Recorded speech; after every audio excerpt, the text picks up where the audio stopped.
Бүгүнкү каарманыбыз Кыргыздын чыгаан акыны, драматург, котормочу Жоомарт Бөкөнбаев. Мен ырдабайм кызыл алтын зер үчүн, мен ырдабайм напси бузуп мал үчүн. Мен ырдабайм кайрат болуп эмгекке, таза жүрөк, жанган жалын ал үчүн. Бул саптар Жоомарт Бөкөнбаевдин Менин ырым аттуу эмгегине таандык. Байдын коюн кайтарган балалык.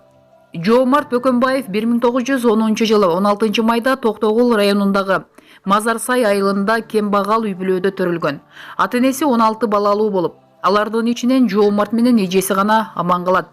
Акын 5 жашка чыкканда атасын аймактагы байлардын бири болгон Борбу өлтүрүп, энесин зордук менен токолдукка алат. Борбу бай Жоомарттын жесир калган апасы Алтынай эжеси үчөөнө болуп көрбөгөндөй кордук көрсөтөт.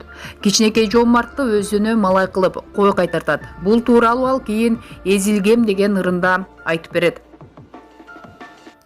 Көлдөп жашым, бай алдында эзилгем, бир эчкиге жыл маалына кесилгем.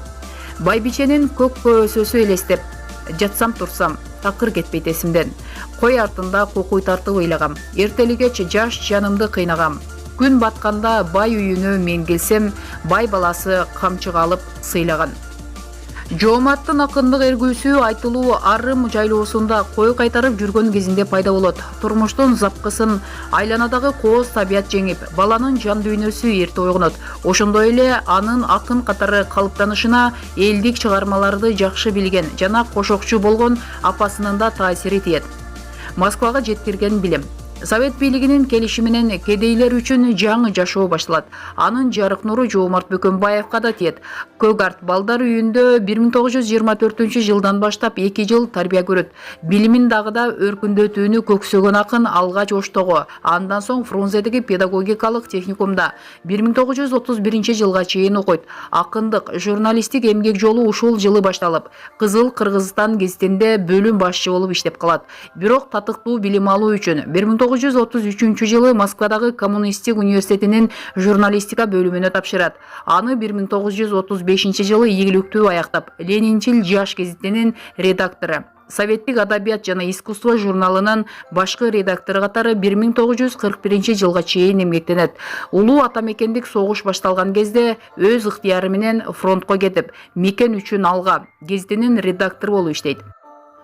Акын жана котормочу Жоомарт Бөкөнбаев алгачкы жер алган кедейлерге ырын 1927 жылы жазат. Бул ыр Совет мезгилинде жерге жеткен дыйкандардын кубанычына арналып жазылган эле. Сен кимдерден кемелең, чоң курсак байга жемелең, узун күн кылып кызматты, кешигин байдын жээрелең.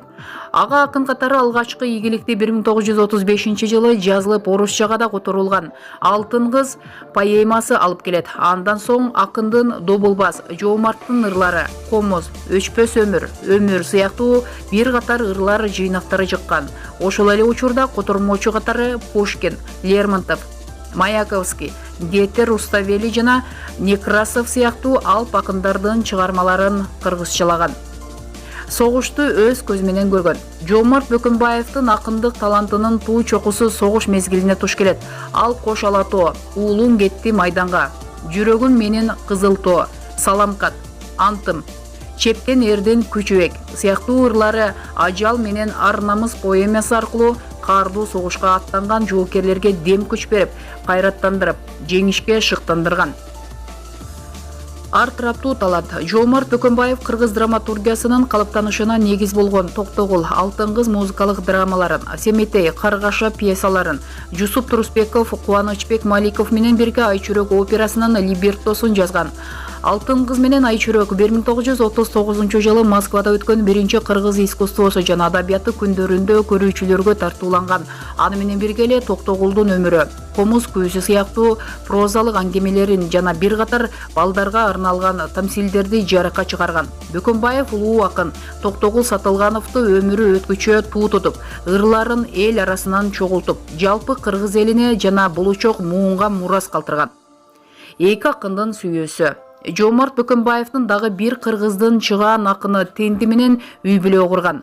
Кийинчерээк Тенти айым академик Муса Адышевке турмушка чыгып, жолдошунун фамилиясын алган.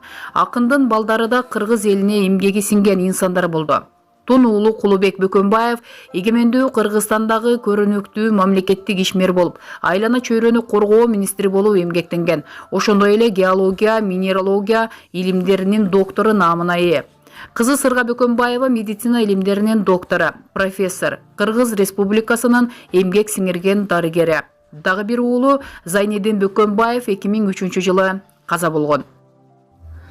Өмүр алган унаа кырсыгы. Улуу акын жашоодон эрте узаган. 1944 жылы согуш мезгилинде элдин духун көтөрүү максатында Манастын уулу Семетей аттуу кинофильмге сценарий жазат. Бул анын алгачкы жана акыркы сценаристтик эмгеги болуп калды. Акын фильмди тартууга белсенген адамдар менен бирге тасмага ылайыктуу жер караштырып, Ысык көлгө барат. Чоң Сарой аймагын кыдырып жүргөн кезде аларды ташыган унаа кырсыкка кабылып, улуу акын жашоо менен кош айтышат. Унаада акын менен чогуу болгон 9 киши аман калат. Бөкөнбаев болгону 34 жашта эле. Бөкөнбаевдин алган сыйлыктары: Ардак белгиси ордени менен сыйланган. Анын ысымы азыркы Ысык көл облусуна караштуу Тоң районунун акимдик борбору болгон шаарчага ыйгарылган. Күн нуру менен жайдын кечине, шылдыраган булак менен көк мелжиген, аркайган аска зоолорго, түбөлүктүү эне мээрими менен наристенин таза күлкүсүнө жүрөгү толкундап, чын дилден кубана билген таланттуу акын Жоомарт Бөкөнбаевди шум ажал чыгармачылыгы гүлдөп турган 34 жаш курагында алып кетти. 1944 жылы Манас эпосунун сюжети боюнча фильм тартууга даярдык көрүп жатканда, кызмат иш сапары учурунда жол кырсыгынан күтүүсүз каза болгон. Жогорудагы берүүбүз Спутник AG сайтынан алынды. Сиз дагы өз ой пикириңизди комментарийге калтырып, биздин каналга катталууну унутпаңыздар. Кийинки көрсөтүүлөргө чейин сак саламатта туруңуздар.